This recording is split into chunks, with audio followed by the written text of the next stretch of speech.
고정 13대 12번대 대장이자 기술개발국의 2대 국장, 쿠로츠치 마유리.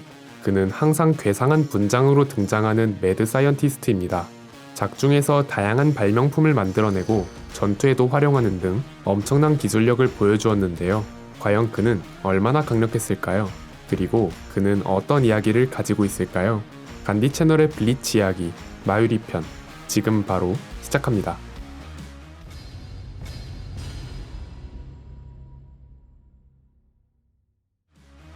나이, 최소 200세 이상, 키, 174cm, 본명, 쿠로츠치 마유리, 특징, 고정 12번대 대장, 기술개발국 2대 국장.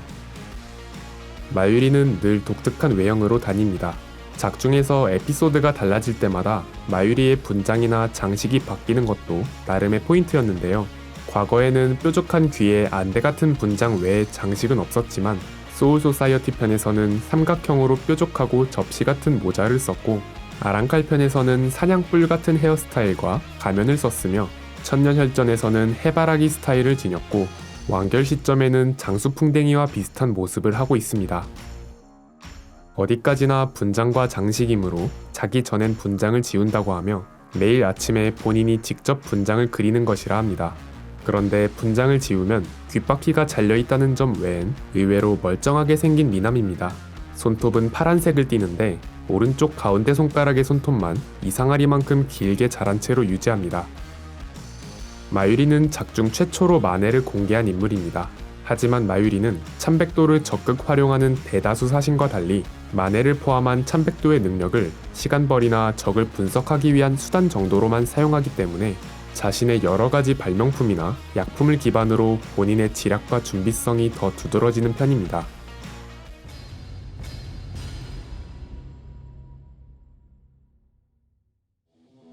과거 마유리는 함리동, 통칭 구더기 소굴에 수용되었던 유일한 위험인물이었습니다.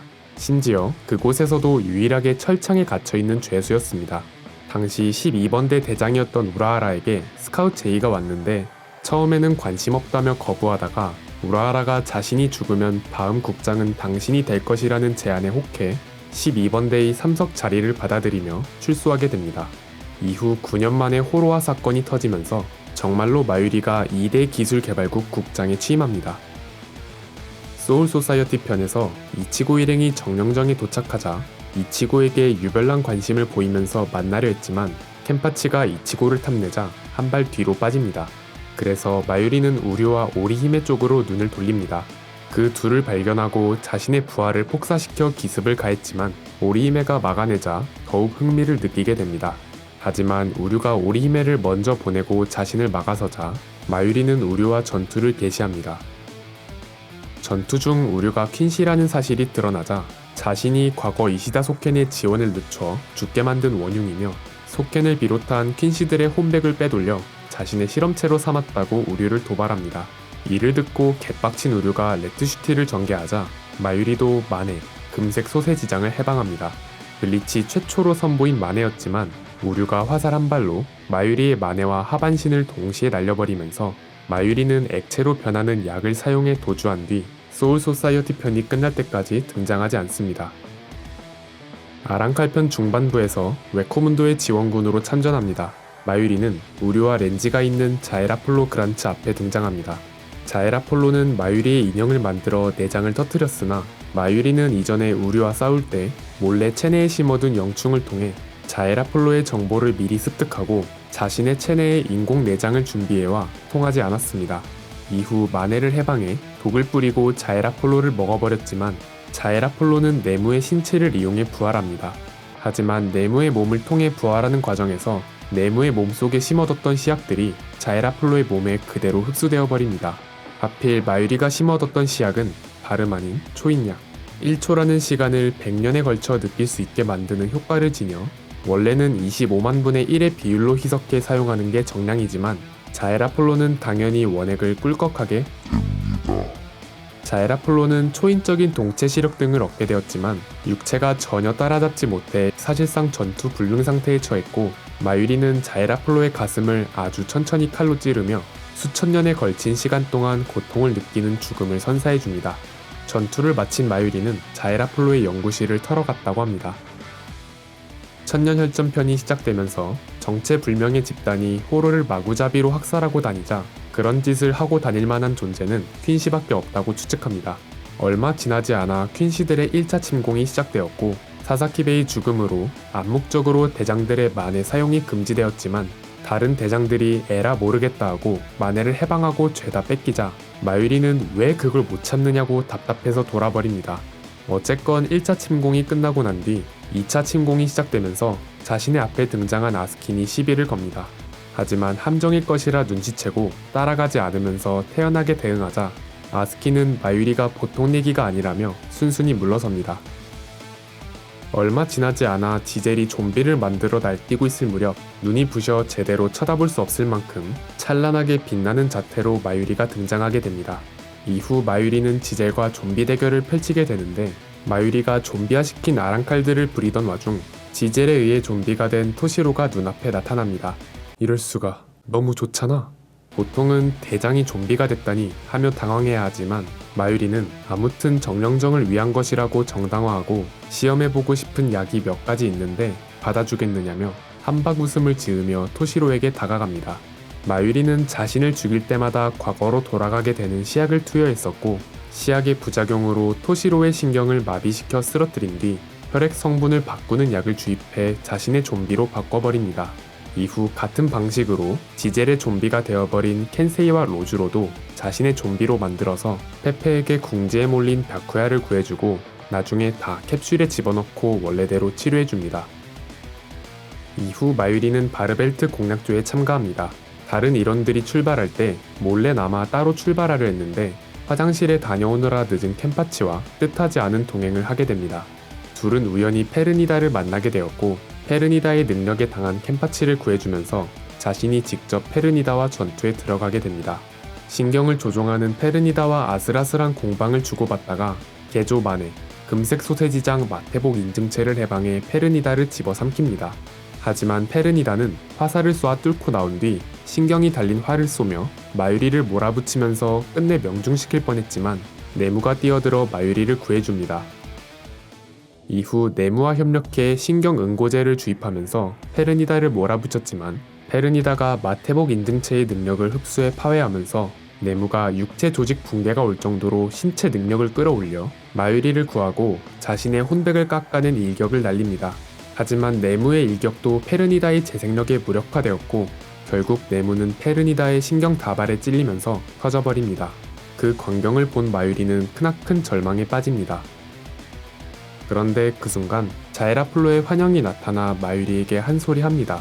덕분에 마유리는 정신을 가다듬고 현실을 직시하자 네무의 자네를 먹어치우려는 페르니다를 보게 됩니다. 마유리는 네무의 대뇌만은 가져가겠다며 빼돌리고 나머지는 맛있게 먹으라고 합니다. 네무의 체내엔 체내의 피조 혼백 세포의 분열 한계를 돌파하기 위한 강제 세포 분열 가속 기관이 삽입되어 있는데 네무를 계속 성장시키기 위해 기능이 항시 폭주하고 있는 특수 기관이라 자멸하지 않게 하려면 대뇌를 통해 기관을 제어해야 하지만 마유리가 네무의 대뇌를 빼돌렸기 때문에 기관만 집어삼킨 페르니다는 과잉 성장으로 자멸하면서 마유리의 승리로 전투가 막이 내립니다. 이후 마유리는 네무의 대뇌를 품에 안은 채 캡슐에 들어가 회복합니다.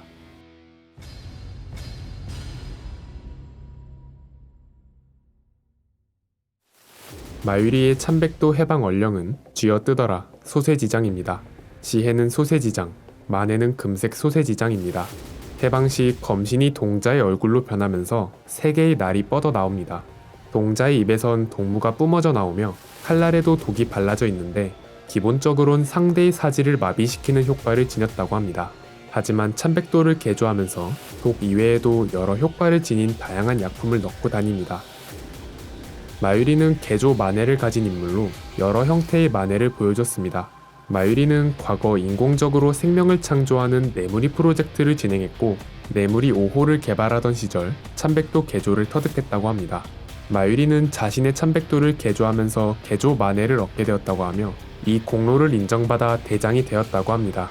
그래서 만해를 해방했을 때 파손되면 절대 수리가 불가능하며 영구적으로 최대 성능이 저하된다는 설정이 있는데 마유리의 마네는 개조 마네이기 때문에 원본이 아니라서 파괴당해도 직접 고치고 개량한다고 합니다. 마유리가 작중 처음 보여준 마네는 금색 소세지장입니다.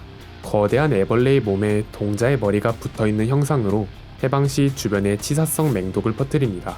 이 맹독은 마유리가 매번 성분을 조금씩 바꾼다고 하며 금색 소세지장의 목 아래에서 칼날을 뽑아내 돌격시키거나 상대를 집어삼키는 것도 가능합니다. 두 번째 개조 마네는 금색 소세지장, 마태복 인증체입니다. 기존의 마네와 비교했을 때 달라진 점은 전투 중 마유리가 보낸 데이터를 토대로 새로운 소세지장을 만드는 것입니다. 이는 자에라폴로의 능력을 오마주한 것으로 누가 적이 되었든 정보만 주어진다면 맞춤형 카운터를 만들어낼 수 있다고 합니다. 작중에선 신경을 지배하는 페르니다와의 전투에서 이 능력을 통해 신경층이 표피에 자리 잡고 있으며 표피가 총 7만 개의 층으로 이루어져 있어 페르니다의 능력에 당해도 표피를 한층 벗겨내는 식으로 파해했습니다. 마유리는 이 외에도 다양한 시약과 발명품을 만들어냈습니다. 항상 스스로 우라하라와 비교하는 열등감을 지니고 있기도 하고 이래저래 마유리의 천재성이 다소 묻히는 분위기가 있으나 작중 최고가 아닐 뿐이지 손꼽히는 지능을 지녔음은 분명한 인물입니다. 사신임에도 퀸시들의 보법인 비염각을 사용하거나 초인약 같은 다양한 약물을 적극적으로 사용하면서 상대의 전투 데이터를 분석해 필승 전략을 짜는 모습을 자주 보여줬습니다. 그래서 마유리의 마네의 성능과 별개로 마유리는 작중에서 우류의 레트슈틸에 패했던 것 외에는 단 한 번의 패배도 용납하지 않고 전승을 거뒀다는 기염을 토했습니다.